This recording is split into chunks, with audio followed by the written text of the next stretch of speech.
a 3-year-old Fiona, holding her mother's hand tightly. The market is alive, vendors shouting, colorful fabrics waving, baskets of fruit stacked high. Suddenly, the crowd thickens. The grip breaks. Fiona is all alone. They say the world changes in a single breath, a moment you never see coming. For Fiona, it was the moment her tiny hand slipped from her mother's.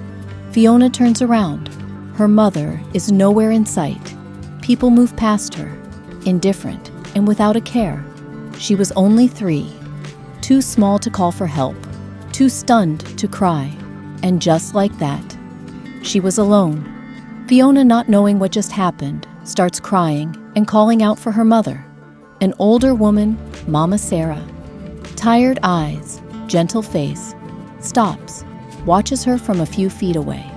Realizing the small girl is in trouble, she walks to her and asks her who she is there with. Fiona does not respond, but instead cried louder. But fate is strange. It often pairs the lost with the forgotten.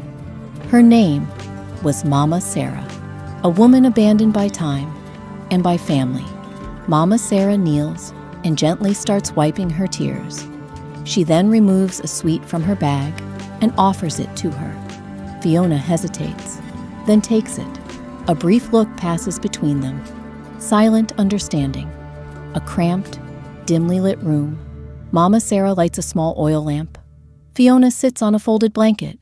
Mama Sarah pours warm milk into a cracked mug and hands it over.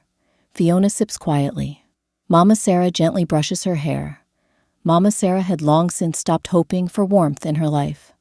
But when she looked into Fiona's eyes, she saw something she hadn't seen in years. A reason to stay alive. Years passed. No posters, no searches, no mother came. The world forgot Fiona, but Mama Sarah didn't. She loved her, not out of duty, but because her heart needed to. At school, Fiona performs well, receiving awards every now and then. Every time she received an award, she ran home down a dirt road, award in hand. Fiona bursts into the small house, waves the award proudly. Mama Sarah smiles, tears in her eyes. She holds Fiona close. Mama Sarah sold handmade cloth to buy Fiona's books, skipped meals so she could eat, never once complained.